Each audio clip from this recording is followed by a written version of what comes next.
I respect and acknowledge the traditional custodians of the land in which this meeting takes place, and also pay respect to elders both past, present, and emerging. So, hi everyone, I'm Irene Chymyn, and I work for the State Archives and Authority of New South Wales. So my topic today is about, of course, record keeping and remembering the time of COVID-19. So we'll begin. Before I start with the topic itself, I would like to just provide a bit of information about the New South Wales State Archives and Records. So the State Records Act establishes the statutory functions of the State Archives and Records Authority of New South Wales and the responsibilities of public officers.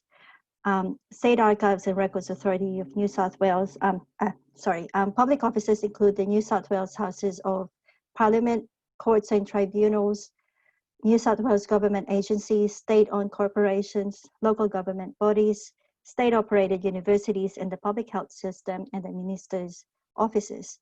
So the key aims of the Act are to provide a planned, systematic, and strategic approach to the creation, retention, and the authorizing of disposal of state records. So the Act also provides a framework for identifying which records are retained as state archives, its management, and the provision of public access. So I would like to thank Matt for inviting us to share our experiences on COVID-19. So it has been an interesting couple of months for us as we watch the pandemic unfold. And like David said, we're not out of the woods yet, so to speak. So from our perspective, internally, the government record-keeping team at State Archives had already started talking about the coronavirus, I think back in January. And we only started to think what this pandemic meant when COVID-19 was actually declared as a pandemic. And we saw that declaration as a sign that COVID-19 is of significance. And of course, everyone has been talking about what post-COVID-19 will look like. And I've heard phrases such as the new normal and the Great Reset. And of course, the Australian experience is similar, but at the same time, very different from the rest of the world. So consequently, I'll be talking about the records documenting the New South Wales government response to the pandemic, the State Archives response, and of course, our existing framework in assessing records, which will be required as State Archives. Okay, I will start with the premise that COVID-19 accelerated digital transformation. So I've seen some images and memes about this, and this is an example of those.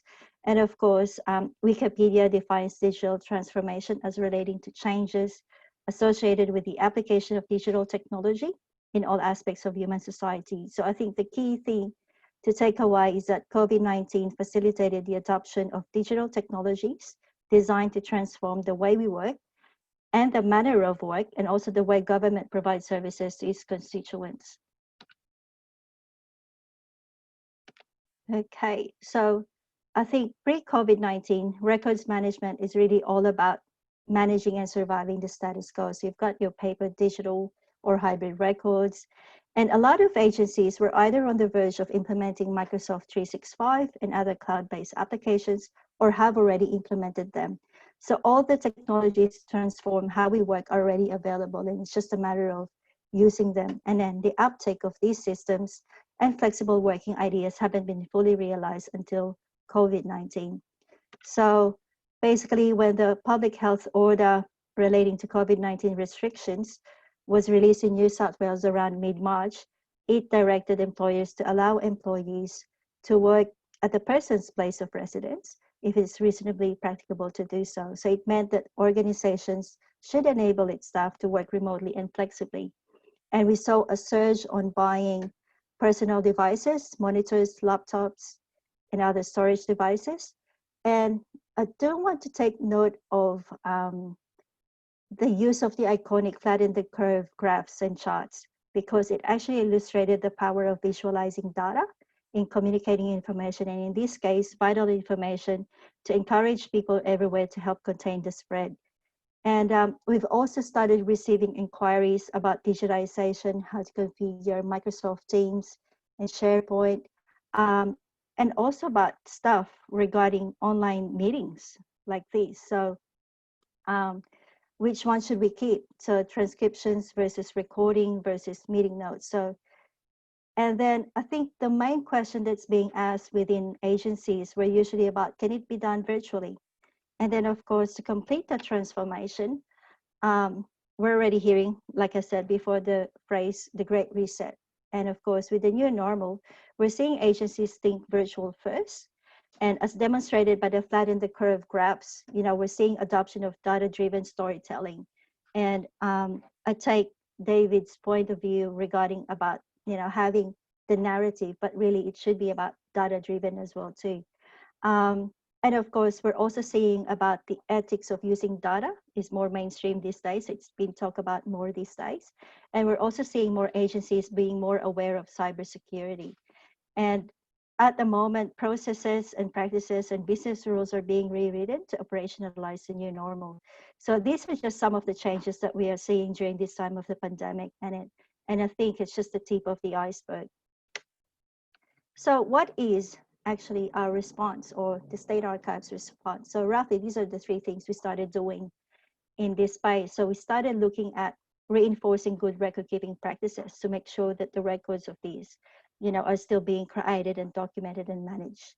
And we started publishing guidance relating to COVID-19 as well, and started to think about what's exactly are we going to require as State Archives. So, and I thought I'll have a look at these are the guidance that we published. So the top one was about general record keeping reminders. And as flagged earlier, more agencies were using online meeting tools. So we started to publish guidance on that one. Of course, we also provided scenario-based guidance where COVID-19 related records may be created and their retention periods. And we also had to weigh in on contact information collected as part of the New South Wales COVID Safe program. So specifically contact tracing activities.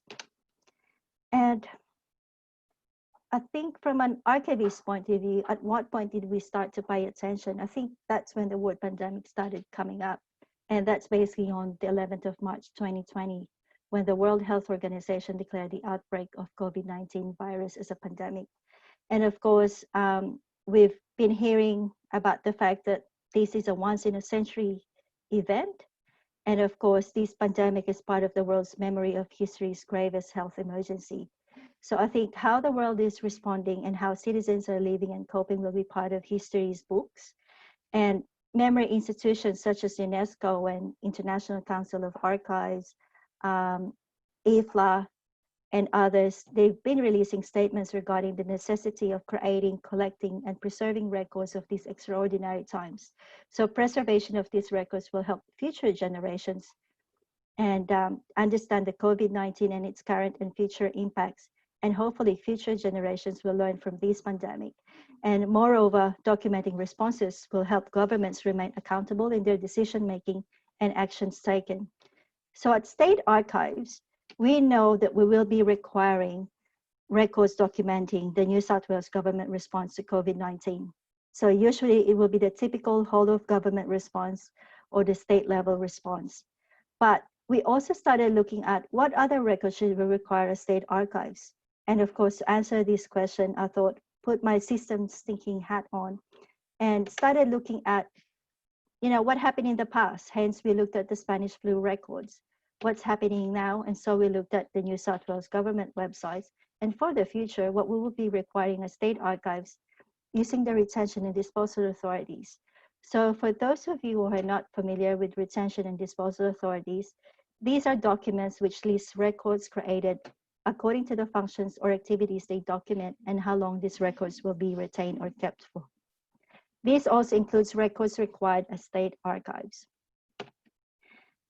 Now, what did we learn from the Spanish flu records? So basically we learned that, it's actually provided us unique insights and uncanny parallels on the scale of impact the world is experiencing at the moment. So in the collection, these are the archival records we found. So we found original proclamations or public health orders.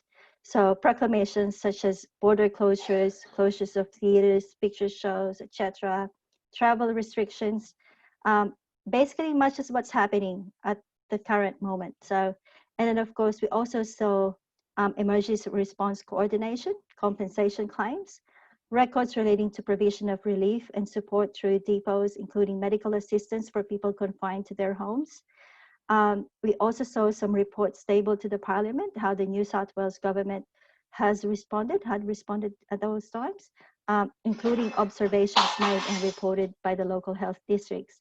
And of course, these records are primarily from the Colonial Chief Secretary, the General Registrar, Department of Public Health, Department of Education, Parliament of New South Wales, and there was also something about from the Pneumonic Influenza Claims Committee back in 1919, and of course the government printing office with all the pictures that we're seeing at the moment too. So when we started looking at what's published on New South Wales government websites, we also found it provided insights on the extent and scale of how COVID-19 has changed and is changing government's public services and activities. So, for example, there's the amendments to the regulations on Electronic Transactions Act to allow witnessing of documents or declarations, oaths, and stuff via an audiovisual link during the pandemic. Another example, of course, you've got the public health orders. And then there's also amendments to the Constitution regulation to allow the Executive Council, which comprises the New South Wales government and New South Wales cabinet ministers, to meet in person or by means of a teleconference or video conference for 6 months during the COVID-19 pandemic. Of course, we saw plans about the COVID safety plans and how we're going to handle the contact information for tracing activities. So these are just some of those records and informations that we're seeing at the moment. So what are we going to require as state archives? So for our purposes, we reviewed relevant disposal authorities, and the review revealed the following insights on what we're going to require as state archives. So of course, records relating to New South Wales health activities in response to COVID-19, records of any public services and programs relating to whole of government relief and support provided to the community impacted by COVID-19. What's interesting though, and of course, development amendments to legislation, some national cabinet records relating to New South Wales, meetings between the Executive Council. At the moment, I think State Archives is in a good position in that we know that New South Wales whole of government response is already or will be required as State Archives, and those records will be transferred to us at some stage. However, we are cognizant that maybe there will be gaps in our future collection with regards to COVID-19, because the reality is we get what we're given or what's actually transferred to us. And I think for me at this stage, these are just some of the reflections that we've had in terms of the activities that we're doing at the moment in terms of COVID-19. So there is that question that should we look at requiring our public offices to identify records documenting internal agency response? If so, which records? And we're also conscious that there's no coordinated national approach or even on a state level on what's being collected or required as archives or as a documentary heritage of this time of the COVID-19. And, you know, I think basically what are these, you know, government archival records in New South Wales community would want to remember of this pandemic. So another thing that I have certainly reflected on is how do we compare with what will be required as archives in other jurisdictions as well. And yeah, I think that's about it from me. So if any of you want to know more detail about our guidance or what we're thinking of at the moment, please send me an email. So thank you.